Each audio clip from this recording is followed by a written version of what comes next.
Welcome to the adventure of the Devil's Dyke Driver, a Sherlock Holmes adventure from the series Sherlock Holmes, the Sussex Apocrypha, playing in the year 1908. Though I published many of my friends' adventures, a secret collection remained. Upon his retirement to the Sussex Downs, Holmes kept a coded ledger of cases he deemed too sensitive or strange for the public eye. These accounts, from a more contemplative time, reveal a man grappling with a rapidly changing world. It is from this private record, this Sussex Apocrypha, that I now draw these final tales. Let us begin with a curious affair that brought the jarring noise of the modern age directly to his doorstep. I shall now recount the singular case I have entitled, The Adventure of the Devil's Dyke Driver. Chapter 1. It was a rare and brilliant afternoon in late September, when I alighted from the train at a small Sussex station. The air, so different from the familiar coal-tinged breath of London, was crisp and carried the scent of the sea and of burning leaves. A profound quiet lay upon the rolling downs, broken only by the distant cry of a gull and the low, contented hum of bees. It was this sound, I knew, that now occupied the greatest mind of our generation, for I had come to visit my old friend, Mr. Sherlock Holmes, in his retirement. His cottage was nestled a mile from the station, a modest affair of flint and timber overlooking the channel. I found him not amongst his chemical apparatus, which lay dormant in a corner of the sitting-room, but in his garden, a tall, gaunt figure, clad in a loose coat and a wide-brimmed hat, attending to his beloved apiary. The low thrumming of the hives seemed to amplify the peace of the place. "Watson, you have brought the 5:30 Express and a copy of the Evening Standard. An excellent choice. The ink on the late edition will still be pleasingly damp." Sherlock Holmes pointed out. He had not even turned to look at me, yet his observation was, as ever, unerring. I laughed and clapped him on the shoulder, a gesture he accepted with a rare, thin smile. "It is good to see you, Holmes.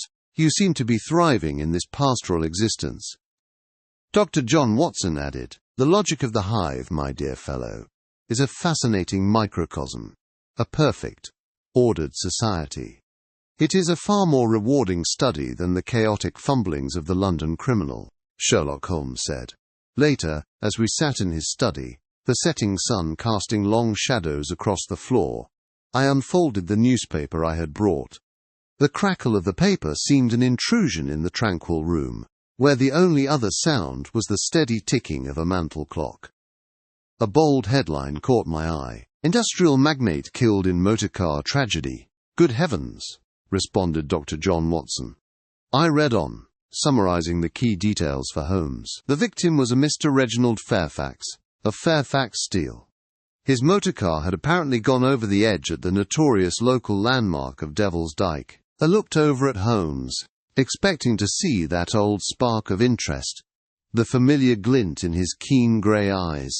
Instead, he merely waved a dismissive hand from his armchair, his gaze fixed upon the ceiling. A tragedy, no doubt, but hardly a mystery. These new automobiles are volatile, ill-tempered machines. Combine their mechanical frailties with a treacherous road and an industrialist's supreme self-confidence, and the result is a matter of simple, unfortunate mathematics. "It does not require a detective, Watson, merely a coroner," stated Sherlock Holmes. "But the man was a titan of industry.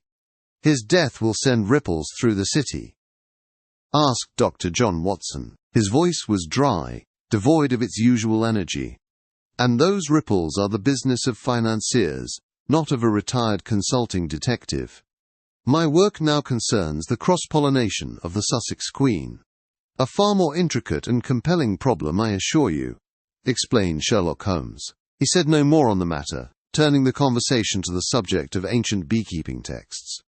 I folded the paper and set it aside, a strange sense of disappointment mingling with my relief. Perhaps the great game was truly over. As evening settled, a comfortable silence fell between us, filled by the gentle ticking of the clock and the distant, mournful wash of the tide upon the shore.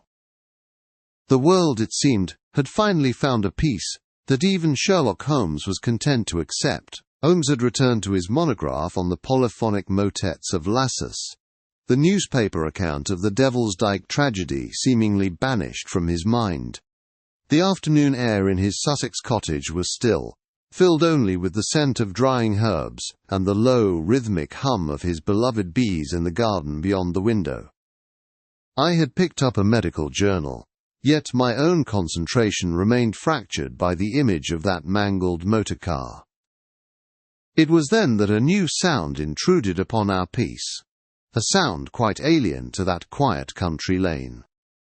It was the sputtering cough and growl of an engine, drawing nearer until it ceased abruptly at our gate.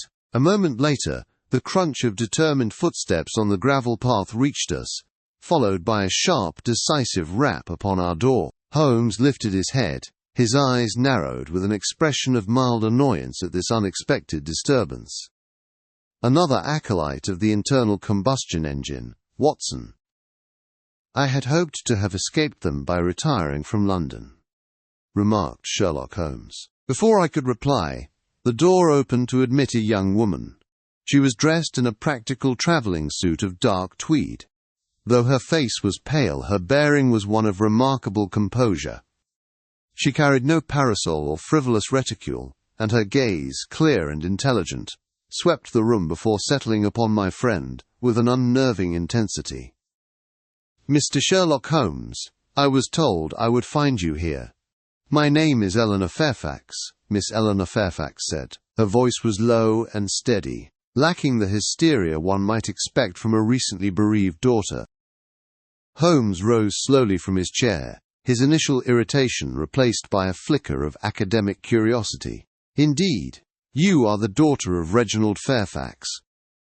You have come from Brighton in some haste, and by way of the Lewes station, I perceive. Pray, be seated," stated Sherlock Holmes. The young woman's composure wavered for a fraction of a second, her eyes betraying a flash of astonishment. I too was baffled by his immediate assertion. "That is correct, sir." "But how could you possibly know?" responded Miss Eleanor Fairfax. He gestured towards her sturdy walking boots with the stem of his pipe. "The chalk dust on the welt of your left boot is quite specific. It is from the soil near the Lewes platform, a different composition entirely from the chalk of our own downs. Furthermore, a railway timetable has left the faintest smudge of fresh printer's ink upon your coat sleeve. You consulted it with an urgency that suggests a journey undertaken with little planning." "It is elementary," explained Sherlock Holmes. Miss Fairfax seated herself, but leaned forward, her hands clasped tightly in her lap. The brief diversion had evidently solidified her resolve. "It is that same formidable intellect I have come to seek, Mr. Holmes. The police, the coroner, they have all declared my father's death an accident. A tragic consequence of a new and dangerous machine," Miss Eleanor Fairfax replied. He replied coolly, tapping out his pipe against the hearth. "And do you have reason to suspect it was anything but?" Sherlock Holmes observed sharply. "I have every reason. My father was one of the most careful men alive. He was particularly cautious with his motor car, which he viewed as a pinnacle of engineering, not a toy. He did not make mistakes, Mr. Holmes. He made enemies. Scores of them. Men he had ruined in business, inventors whose patents he had acquired, rivals who wished him ill. To have his death dismissed as a simple mishap is a convenience that serves them all," Miss Eleanor Fairfax replied. She paused, her breathing steady, her argument laid out with the precision of a barrister. I saw Holmes straighten in his chair. The languor was gone, replaced by that familiar, hawk-like alertness I knew so well. He had dismissed the case of the dead industrialist. The appeal from this sharp, modern-thinking woman, however, was an entirely different problem, and one, I could see, that appealed to him immensely. He fixed her with a penetrating stare, his voice now crisp and devoid of its earlier ennui. "Tell me, Miss Fairfax, who amongst these numerous enemies stood to gain the most from this most convenient accident?" stated Sherlock Holmes. For a long moment after Miss Fairfax concluded her appeal, silence held our modest sitting room, broken only by the soft crackle of the hearth and the low moan of the wind. My friend Sherlock Holmes stood with his back to us, a tall, gaunt silhouette against the window pane. As the last evening light faded to deep indigo, he turned at last, the flickering firelight catching the sharp, hawk-like features of his face. The familiar ennui in his eyes had vanished, replaced by a gleam of keen interest I knew all too well. His tone, when he spoke, was not one of sympathy, but of a crisp, businesslike focus that was somehow more reassuring than any platitude. You present your case with admirable clarity, Miss Fairfax. The constabulary sees a simple, albeit tragic, mechanical failure. You, however, suggest a failure of a more sinister and human variety. It is this discrepancy that lifts the matter from the mundane to the singular," stated Sherlock Holmes. A small sigh of relief escaped the young woman's lips, almost lost in the whisper of the flames. "Then you will take the case, Mr. Holmes?" Miss Eleanor Fairfax replied. "I will look into the matter. That is as much as I can promise. Now, if you feel able, I must trouble you for details. The official report is a blunt instrument. I require the fine scalpel of personal knowledge. Your father, Mr. Reginald Fairfax, describe him not as a parent, but as an industrialist." "Who were his rivals?" declared Sherlock Holmes. Her steady, resolute voice, as she marshalled her thoughts, spoke of a woman well versed in matters of business. "My father was a formidable man. He built his empire in locomotive parts from nothing. His chief competitor was a Mr. Alistair Finch of Birmingham. They were locked in a bitter contest for a government contract, a contract my father was poised to win." "Finch is a man of flexible morality," answered Miss Eleanor Fairfax. "An excellent starting point. And within his own company, were there men who felt their advancement was impeded by his presence?" deduced Sherlock Holmes. "His second in command, a Mr. Davies, was fiercely loyal. But there were others, younger engineers, hungry for change. My father could be a difficult man to work for, resistant to new methods, unless he himself had conceived of them," Miss Eleanor Fairfax replied. Holmes steepled his fingers, his gaze fixed upon some distant point in the shadowed ceiling. The methodical ticking of the mantel clock marked the pace of his deductions. "And the instrument of his demise, this motor car. An Argyll, you said, a powerful machine, and a temperamental one, I believe. Was your father a proficient driver?" Sherlock Holmes responded. "He was meticulous. He studied its workings as he would a new steam press. He understood its every cough and shudder. That is what I cannot reconcile, Mr. Holmes. He knew the road at Devil's Dyke, and he knew his machine. For both to fail him so catastrophically on a clear day seems a statistical improbability," answered Miss Eleanor Fairfax. A slow smile touched Holmes's lips. Here, at last, was a problem worthy of his attention. "Precisely. The improbable, when all other explanations are exhausted, often points towards the truth. You have given me much to consider, Miss Fairfax. For now, you should return home and rest. Say nothing of my involvement," Sherlock Holmes pointed out. I escorted our client to the door, the cool night air rushing in for a moment before I secured the latch. When I returned, Holmes was already pulling a heavy volume on mechanical engineering from his shelf. For a long while, the only sound was the dry rustle of its turning pages. "Watson, lay out my stoutest walking boots. Tomorrow we make an early start," Sherlock Holmes pointed out. "To London?" responded Dr. John Watson. "No. To the Devil's Dyke. A motor car cannot speak, but I have found that twisted metal and scarred earth often tell a most eloquent tale. We shall see what story this wreckage has to tell us," Sherlock Holmes said. Our journey from London offered a study in contrasts. We left behind the familiar clatter of hansoms on cobbled streets, and the city's perpetual grey haze, trading them for the rhythmic chuff of the locomotive as it carried us south. Soon, the landscape unfolded into the rolling green expanse of the Sussex Downs, a vast and ancient countryside that seemed to breathe a cleaner, sharper air. A hired trap conveyed us the final few miles, its wheels crunching on the chalky track that wound its way up to the infamous Devil's Dyke. The wind met us the moment we alighted, a relentless force that whipped at our coats and carried the scent of salt and wild thyme.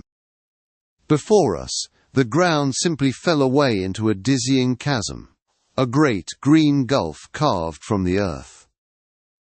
The scene possessed a stark, dramatic beauty, and one could easily imagine how a speeding motorcar might meet its end on the treacherous, winding road that skirted its edge. A uniformed constable stood guard near a point where the verge was torn and broken. A stout, red-faced man, with a heavy grey moustache and an air of unimpeachable authority, stood beside him. He watched our approach with narrowed, sceptical eyes, his hands clasped firmly behind his back. The local constable saluted smartly, but this second man merely offered a curt, dismissive nod. "Mr. Sherlock Holmes, I presume?" "I am Chief Inspector Davies, retired from the yard, now of the Sussex constabulary. I was told to expect you," said Chief Inspector Davies. His voice rumbled low, the words clipped, and devoid of any real welcome. He clearly viewed our presence as an unwelcome intrusion upon his domain. "Inspector, you have the advantage of me. I confess your reputation did not precede you quite so far as London," Sherlock Holmes pointed out. Holmes delivered his reply with a cool, almost academic detachment that seemed to irritate the inspector further.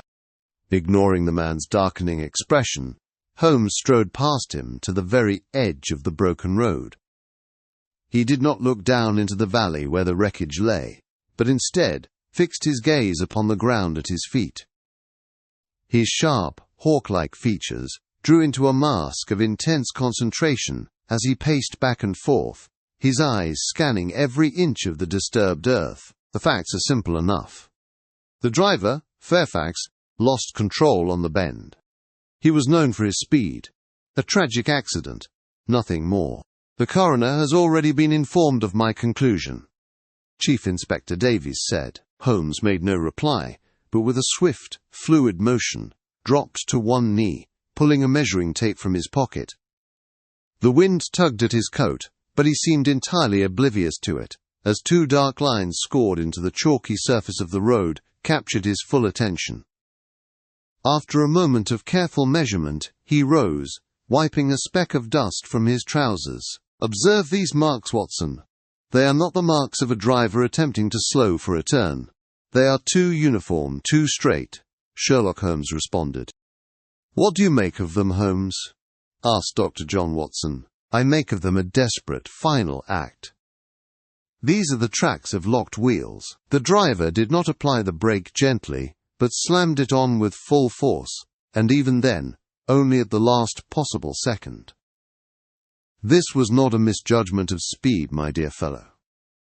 This was a catastrophic and total failure of the machine's ability to stop," Sherlock Holmes pointed out. Inspector Davies let out a short, incredulous laugh, and the wind snatched the harsh sound away.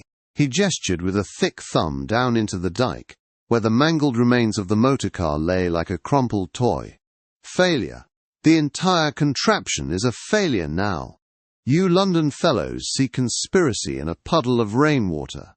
The evidence is down there, in that heap of scrap metal," Chief Inspector Davies answered. Holmes's gaze followed the inspector's gesture, and for the first time he truly regarded the wreckage below. A flicker of something new entered his eyes. Not disagreement, but a deep analytical curiosity. The wind howled around us, yet my friend seemed to hear nothing. His mind was already descending that steep, grassy slope, preparing to dissect not the scene of the crime, but the victim's mechanical steed. "Then it is to that heap of scrap metal we must now turn our attention. For I quite agree, Inspector. The evidence is indeed down there," Sherlock Holmes said. The wind howled across the downs, a mournful dirge that clawed at the twisted ruin of steel before us. Chief Inspector Davies stood with his hands clasped behind his back, his sturdy frame a bulwark against the gale, his expression etched with weary finality. He had seen death in many forms, and to him This was merely its latest, most modern guise. A tragic affair, Mr. Holmes, but a straightforward one, I should think. These new motor cars are devilishly unreliable. A failed brake line, a moment's inattention on this treacherous road. The result is inevitable. Chief Inspector Davies replied. Holmes, however, paid the inspector's pronouncement no mind. He was on his hands and knees, oblivious to the damp chalk staining his trousers, his hawk-like features tightened with an intense, predatory focus. The groan of stressed metal as he shifted his weight momentarily vied with the wind's lament, the only sound to pierce his intense concentration. He produced his powerful lens and began a minute examination of the vehicle's undercarriage. The soft scrape of his cuffs against the grime-caked machinery was the only mark of his progress. You'll find nothing there but mangled iron and spilled oil, I assure you. My men have been over it. The damage is consistent with a high-velocity impact, remarked Chief Inspector Davies. A sudden, sharp cry from Holmes cut the inspector off mid-sentence. It was not a cry of alarm, but of discovery, a sound I knew well, like a hunting dog catching the scent. Watson, Inspector, come here at once. Your lantern, if you would be so good, declared Sherlock Holmes. We hurried to his side, crouching low beside the wreckage. The air beneath the chassis was thick with the cloying smell of petrol. Holmes pointed with one long, clean finger towards a small metal cylinder, a reservoir of some kind connected to a series of copper pipes. What is it, Holmes? I see nothing but grime and a slight weeping of fluid, Dr. John Watson replied. Precisely. You see the grime, but you do not observe. Now look closer, observed Sherlock Holmes. He took a handkerchief and carefully wiped a small section of the cylinder. There, in the center of the clean patch, a hole appeared, so small it might have been a pinprick. It was perfectly round, its edges clean and sharp against the dull gleam of the metal. From this tiny aperture, the brake fluid had made its slow, fatal escape. Davies's voice, heavy with dismissal, cut through the wind. A shard of flint from the road, surely. The impact would have sent stones flying like shrapnel. I've seen it a dozen times with carriage axles, remarked Chief Inspector Davies. And have you ever seen a piece of shrapnel drill a hole with the precision of a watchmaker? Look at the edges, man. There is no tearing, no indentation, no scoring of the metal that would indicate a violent, glancing blow. This was not the work of a chaotic impact. This is the work of a careful hand and a sharp tool. Sherlock Holmes observed sharply. He fixed the inspector with a gaze that glittered in the lantern light. Davies opened his mouth to object, but the words seemed to catch, his conventional certainty crumbling before Holmes's searing logic. This tiny pinprick is not a consequence of the accident, Inspector, it is the cause. It allowed the fluid to seep away, slowly at first, then catastrophically, as the pressure was applied on this final, steep descent. It is the very signature of the murderer. Sherlock Holmes pointed out. Holmes rose to his feet, brushing the chalk dust from his knees with a few brisk strokes. The wind whipped at his coat as he stared out from the precipice. Not at the wreckage below, but towards the distant lights of Brighton. The how is now clear. To understand the why, we must understand the man whose life was so meticulously drained away. We must see the world he built, and the enemies he surely made within it. Tomorrow, Watson, we shall pay a visit to the engines of Mr. Fairfax's industry, declared Sherlock Holmes. Following Holmes's singular discovery at Devil's Dyke, our investigation turned from the twisted metal of the motor car to the intricate machinery of the man who had driven it. To understand the effect, he insisted, we must first comprehend the cause. And so, the following morning found us not at Devil's Dyke, but amidst the clamour and smoke of Brighton, standing before the soot-stained brick edifice of the Fairfax Industrial Works. A rhythmic, metallic heartbeat pulsed from within, a sound that seemed the very pulse of this new and relentless century. A man's character, Watson, is most honestly expressed not in his words, but in his works. Here we shall find the true measure of Mr. Reginald Fairfax, Sherlock Holmes responded. Miss Fairfax met us at the gate, her attire practical, her expression grimly determined. She led us into a cavernous hall, where a deafening symphony of whirring belts, hissing steam, and the percussive clang of hammers on steel crashed down upon us. Men with grease-streaked faces moved with purpose through the industrial haze, their figures dwarfed by the colossal engines they tended. My father built all this from nothing. He believed progress was a battle, and he was its most devoted general. He demanded innovation, but he could be ruthless with those who stood in his way, answered Miss Eleanor Fairfax, and such a man doubtless makes enemies. Asked Dr. John Watson.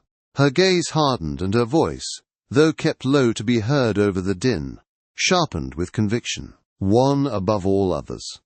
A man named Silas Croft. He was an inventor, a genius in his own right, who worked for my father. They had a bitter falling out over the patent for a new type of gearing mechanism. My father secured the rights. Croft was left with nothing. He swore he would see my father ruined, answered Miss Eleanor Fairfax. A powerful motive indeed. Croft possesses the technical skill, I presume, remarked Sherlock Holmes, more than anyone. He understands machinery better than the men who build it. But he has become a recluse, a bitter shadow, remarked Miss Eleanor Fairfax. Holmes nodded slowly, his keen eyes cataloguing the factory floor, absorbing every detail of its chaotic order. He then paused, his sharp gaze returning to the young woman. Bitterness can curdle in many hearts, Miss Fairfax. Think carefully. Was there no other? Perhaps a man of less genius but more immediate grievance. A dismissal, a public quarrel. Sherlock Holmes noted. She hesitated, frowning in thought.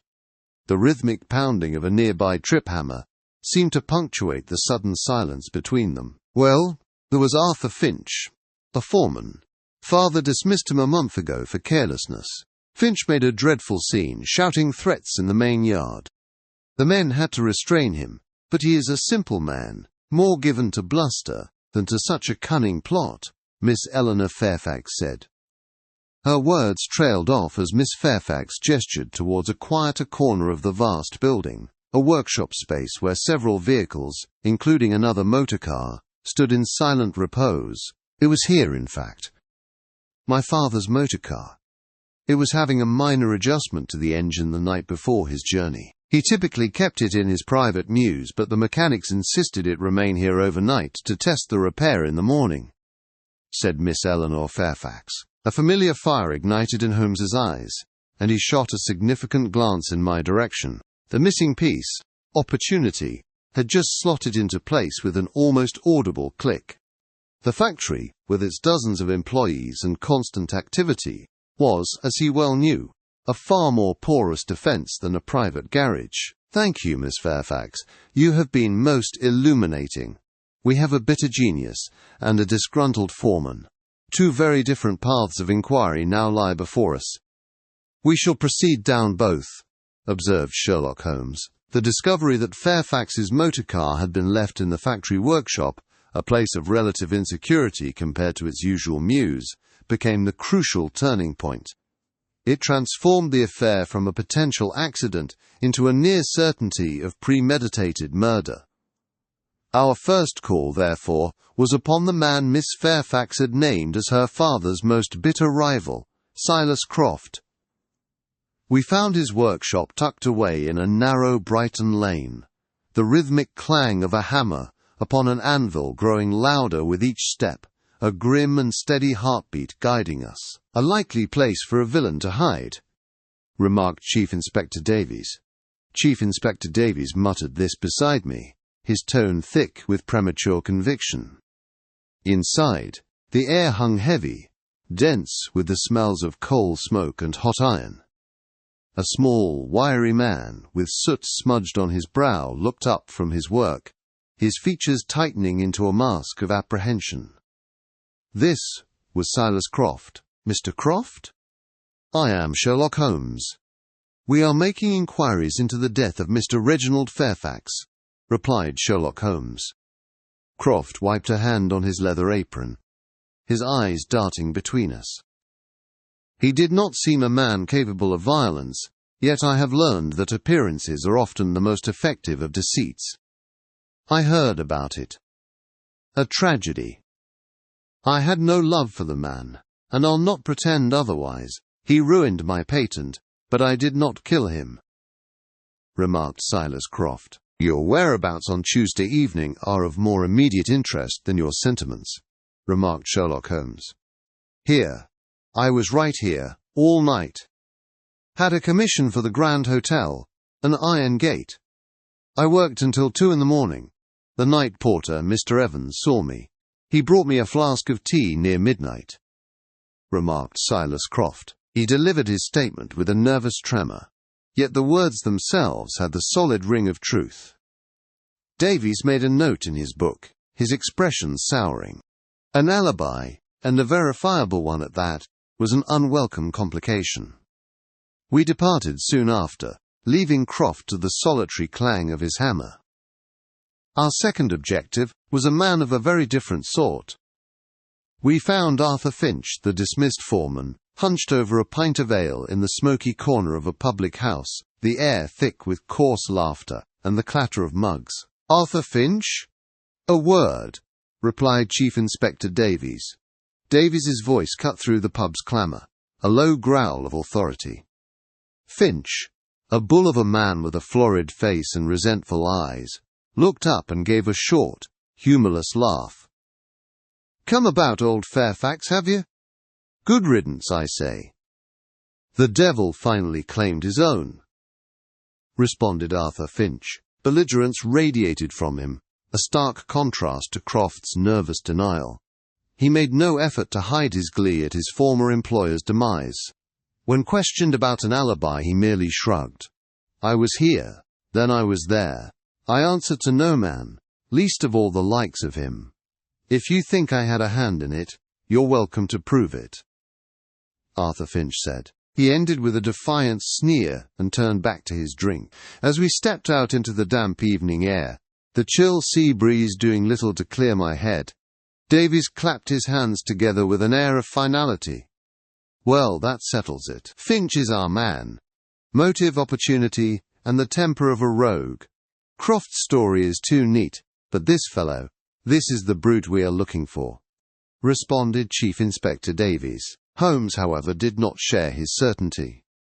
He stood for a moment, his keen gaze sweeping the gaslit street, his brow furrowed in deep thought. "It is too obvious, Davies. Finch's hatred is a bonfire, plain for all to see. A man who plots murder does not typically advertise his intentions in every public house in Brighton. The true key is not the motive, but the opportunity," Sherlock Holmes observed sharply. "The motor car in the workshop?" asked Dr. John Watson, I added, recalling our earlier discovery. "Precisely, Watson." "Who knew it would be there, unprotected, on that specific night? That is the question we must answer.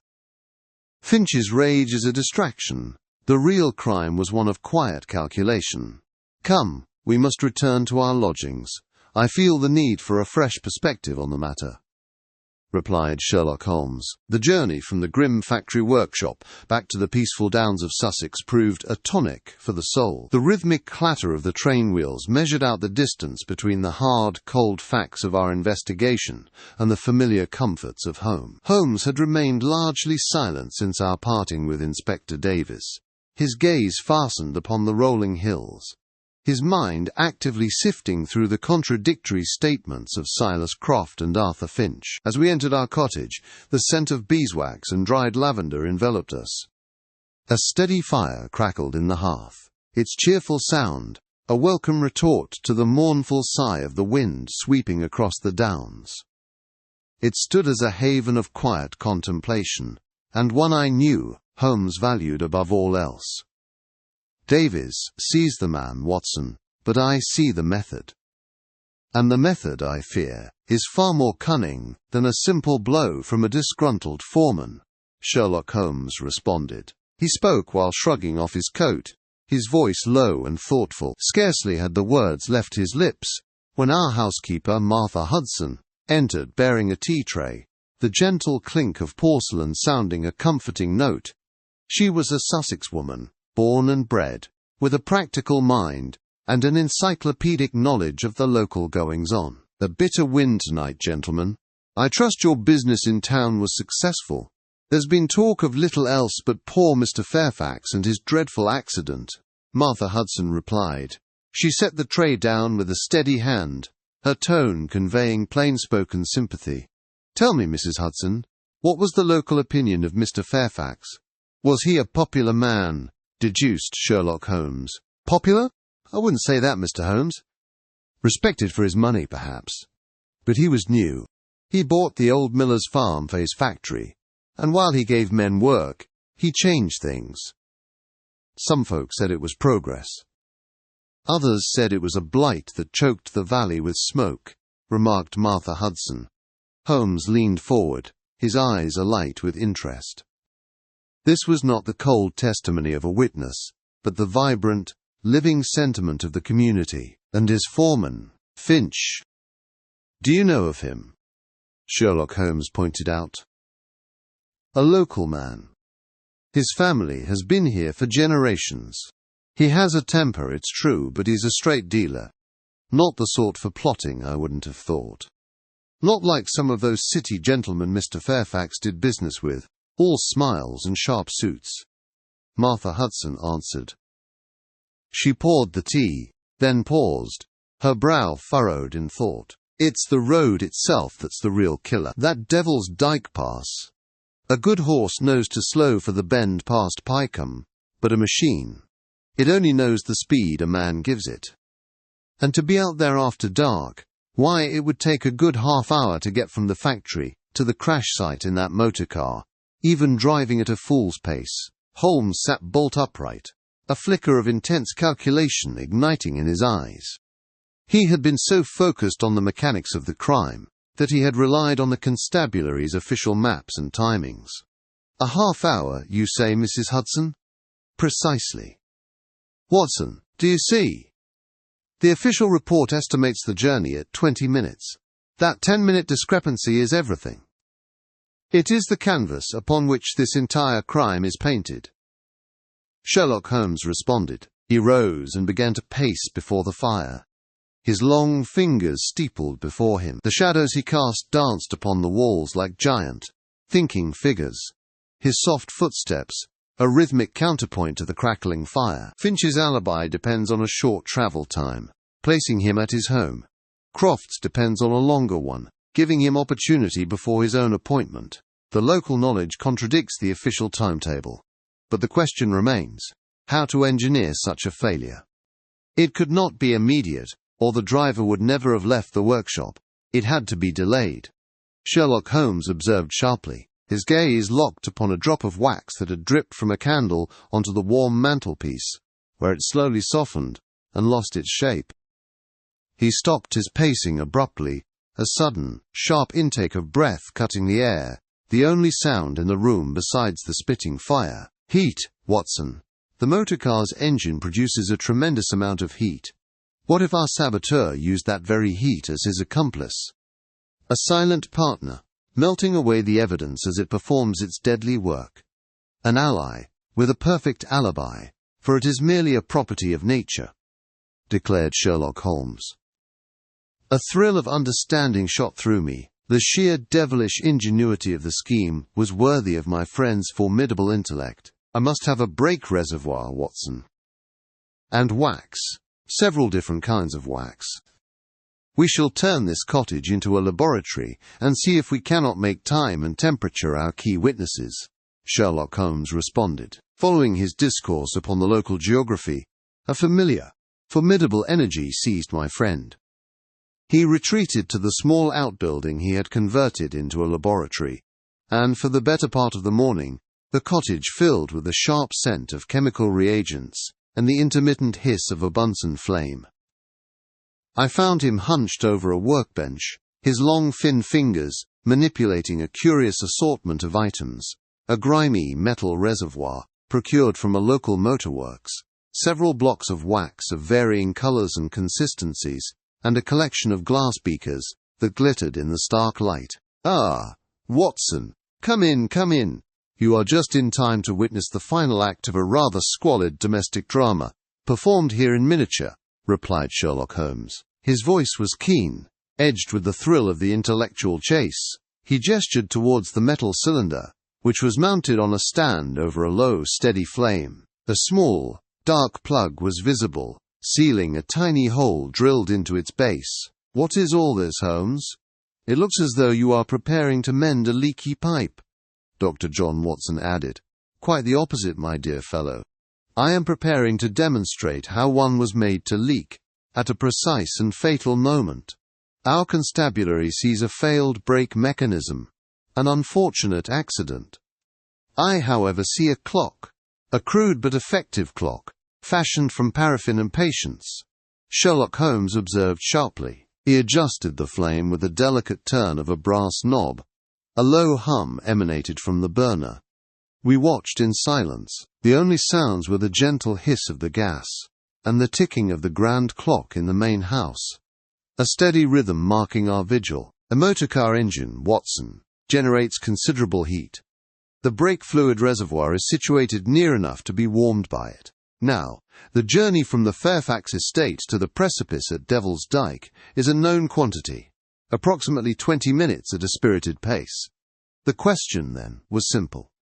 Could one devise a plug that would hold fast when cold, yet fail reliably after 20 minutes of sustained, gentle heat?" He pointed with a glass rod to the dark, waxy substance. As he spoke, I observed a change. The surface of the plug, at first solid, had taken on a subtle sheen. A bead of dark fluid, thick like treacle, whirled up around its edge. Then, with a soft, almost imperceptible surrender, the plug slid free. A thin, steady trickle of oil began to drip from the reservoir into the beaker placed below, each drop striking the glass with a faint, rhythmic tap. "Good heavens, Holmes, it has worked," Dr. John Watson added. "It has. This particular blend of beeswax and tallow has a precise melting point, low enough to be affected by the engine's warmth, yet high enough to appear perfectly solid upon inspection. The murderer needed only to apply it the night before, knowing Mr. Fairfax's morning drive would be his last. The brake would function perfectly as he departed, only to fail catastrophically as he approached the most dangerous turn on his route. A devilishly simple, yet elegant solution," Sherlock Holmes observed sharply. He turned off the gas, the hiss ceasing abruptly, plunging the laboratory into a profound quiet. He stood for a moment contemplating the slowly dripping oil, a grim smile touching his lips. Then, with a newfound briskness, he turned to me. "The time for experiment is over, Watson. Now is the time for theatre. Fetch me a pen and paper from the study. We have several invitations to dispatch, and I fancy our little Sussex cottage is about to host a most revealing gathering." The success of Holmes's experiment with the wax had not brought him triumph, but a deep and sombre gravity. He had spent the remainder of the afternoon dispatching telegrams, and now, as a fierce autumn wind rattled the window panes of our Sussex cottage, he sat opposite me in silence. The only sounds were the howl of the gale across the downs and the steady crackle and spit of the logs upon the hearth, which cast flickering shadows upon his hawk-like features. "The game is afoot, Watson. Or rather, the players are at last being brought to the board," Sherlock Holmes observed sharply. His voice was low, yet it carried an intensity that made the hair on my arms prickle.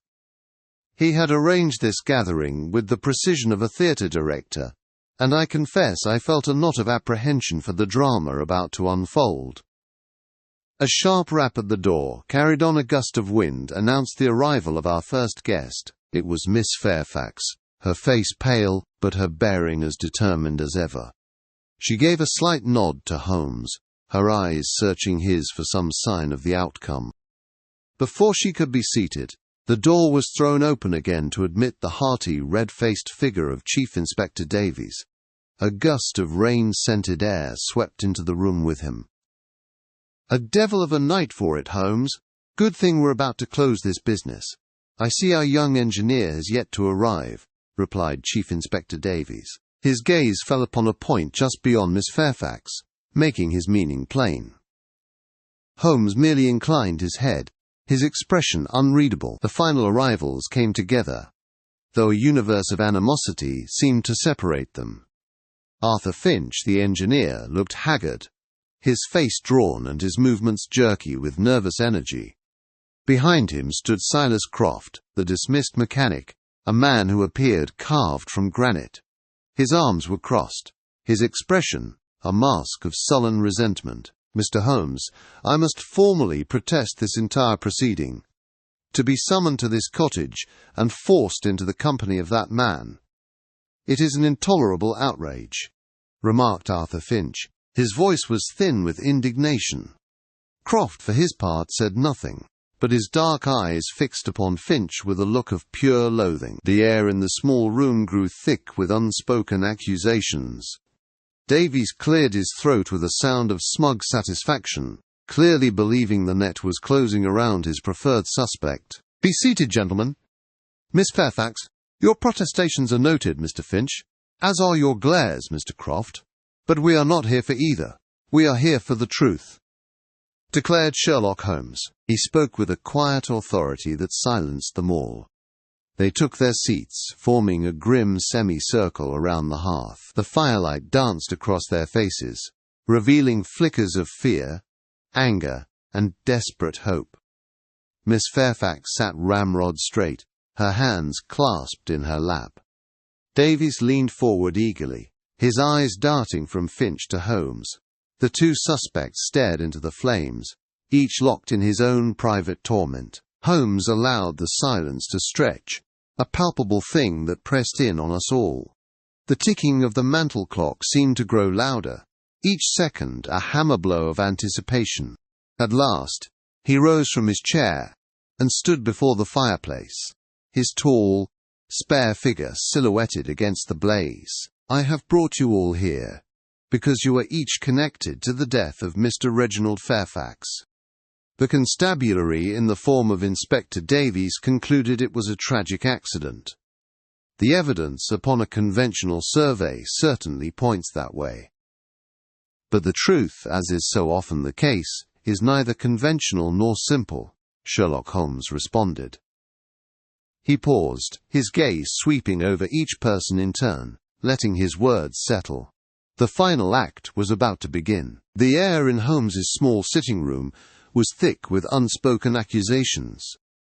A log shifted in the hearth, sending a sharp crackle into the silence, and outside, the Sussex wind moaned about the eaves like a restless spirit. Chief Inspector Davies sat stiffly, his gaze fixed upon Arthur Finch, whose face was a mask of pale indignation. Silas Croft, by contrast, stared into the flames, his expression unreadable, whilst Miss Fairfax watched my friend, her hands clasped tightly in her lap. Holmes alone seemed at ease, standing before the fireplace, with his back to the warmth, his sharp features illuminated by the flickering light. He began in a calm, almost conversational tone. "We are gathered to address the tragic end of Mr. Reginald Fairfax. The constabulary, in the person of our friend Inspector Davies, has concluded that if foul play were involved, the culprit is most certainly Mr. Arthur Finch," replied Sherlock Holmes. The inspector grunted his assent, a low rumble of satisfaction in his throat. "Stands to reason. Motive, opportunity. The man's a known agitator," Chief Inspector Davies replied. Finch shot to his feet, his voice raw with anger. "It is a damnable lie. I despise the man, I will not deny it, but I am no murderer," replied Arthur Finch. "Pray be seated, Mr. Finch. Your innocence will soon be quite apparent," Holmes said, raising a hand. "The case against you is, on its surface, compelling. However, it rests upon a fundamental misunderstanding of the crime itself. The man who tampered with that motor car was no mere saboteur, content with throwing a spanner in the works. He was a craftsman, an engineer of singular talent," Sherlock Holmes said. Holmes moved to the small table where his evidence was laid out. He picked up the brake fluid reservoir, a heavy piece of steel stained with oil, turning it so the light caught a meticulously drilled hole, almost too perfect for its sinister purpose. "This, gentlemen, is the true weapon. Not a pistol, nor a knife, but a simple hole. Observe, it has been drilled with the precision of a watchmaker, not crudely punched. It was then sealed with this insignificant-looking plug, not of cork, not of rubber, but of a specific mixture of wax and tallow," deduced Sherlock Holmes. He then held aloft the plug itself, a dull greyish nub, resting on a piece of card. It seemed a trivial thing, yet it held the weight of a man's life. The room fell utterly still, save for the whisper of the wind, as we all hung upon his next words. "I conducted a series of experiments. This particular wax has a precise melting point. The heat of the motor's engine, once running, would soften it at a predictable rate. The murderer, knowing the length of the journey to Devil's Dyke and the average speed of the vehicle, calculated to the minute when the plug would fail. The brake fluid would drain away, rendering the brakes utterly useless at the most treacherous point in the road. It required a knowledge of automotive mechanics, of thermodynamics, and of the geography of these downs, a knowledge Mr. Finch, for all his grievances, does not possess," remarked Sherlock Holmes. A collective sigh seemed to pass through the room as Finch sagged back into his chair. Holmes placed the reservoir back on the table with a soft click that sounded like a gunshot in the silence. Then, slowly, deliberately, he turned. His gaze, sharp as a hawk's, swept past Finch and settled, like a physical blow, upon the man by the fire. Silas Croft looked up, his face hardening into a bitter scowl. His voice was a rasp of contempt. "This is madness. I was in my workshop all that morning. A dozen men can attest to it," answered Silas Croft. "Your alibi is perfect, Mr. Croft, and also perfectly irrelevant," Holmes replied, his own voice turning to steel. "That is the genius of the method. The murder was not committed on the morning of the drive. It was set in motion the night before, under the cover of darkness in the Fairfax factory garage. The wax plug was a silent, patient assassin, waiting for the engine's heat to give it life," Sherlock Holmes noted. He took a step towards the stunned mechanic, holding the small piece of wax between his thumb and forefinger, as if it were a diamond. "And this wax? It is a unique compound. My inquiries at chandlers across the county proved fruitless. It is, however, identical to a formula you developed yourself, Mr. Croft. A special mixture used to protect the delicate gears of your clockwork automata from rust. A mixture I found ample supply of in a tin on your very own workbench," Sherlock Holmes pointed out. A profound silence descended upon our little sitting room, a quiet so absolute that the soft hiss and crackle of the logs upon the hearth seemed a deafening intrusion. Every eye fastened upon Silas Croft, the artisan whose life's work lay bare upon the table, in the form of a simple lump of wax. His face, a mask of defiant granite moments before, began to crack, the muscles around his jaw working furiously. "The wax, Mr. Croft. It is a unique compound of beeswax and tallow, formulated to withstand the high temperatures of a motor's engine block without melting. A formula, I have discovered, that you perfected for your own intricate clockwork repairs. There is nowhere left for you to hide," observed Sherlock Holmes. Croft loosed a sound that was half chuckle, half sob. He slowly raised his head, and his eyes burned not with guilt, but with a terrible, burning righteousness. "Hide? I have not been hiding, Mr. Holmes. I have been waiting for a man of sense to see the truth," responded Silas Croft. Chief Inspector Davies shifted in his chair, the leather groaning in protest. "Are you admitting to it, man? Do you confess to tampering with Mr. Fairfax's motor car?" Answered Chief Inspector Davies, "I confess to delivering justice to a thief. Reginald Fairfax did not simply build that motor car. He stole its very soul, the variable flow carburetor that made it the talk of Sussex. That was my design, my work, my genius. He saw my schematics, praised my ingenuity, and then patented the device in his own name, leaving me with nothing," said Silas Croft. His voice, which had begun as a low growl, rose with a craftsman's fury, each word a hammer blow of indignation. Miss Fairfax flinched as if struck, her face pale as parchment. "He drove me to ruin, then paraded my life's work before the county. So yes, I crept into his workshop the night before his journey. Who would know the machine's vulnerabilities better than its true creator? A small, precisely drilled hole in the brake fluid reservoir, plugged with my own special wax. A plug designed to fail after the heat and vibration of a 10-mile drive. I knew the road to Devil's Dyke. I knew precisely where he would meet his end. He drove my invention to his death." "There is a terrible poetry in that," answered Silas Croft. The confession hung in the air, complete. Croft had delivered it not with remorse, but with the grim satisfaction of a debt settled in blood. Chief Inspector Davies, his face a mixture of astonishment and deep professional chagrin, slowly pushed himself to his feet. "I was wrong. Utterly and completely wrong. Silas Croft, it is my duty to arrest you for the wilful murder of Reginald Fairfax," said Chief Inspector Davies.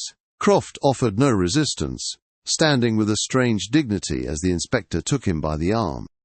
The thud of their heavy boots on the floorboards, and then the crunch of gravel outside, marked their departure. For a moment, we who remained were frozen, as if caught in a silent photograph. Then Arthur Finch, his face ashen, drew a shaky breath. I am in your debt, Mr. Holmes." "For my life," answered Arthur Finch. "The truth owes no man a debt, Mr. Finch."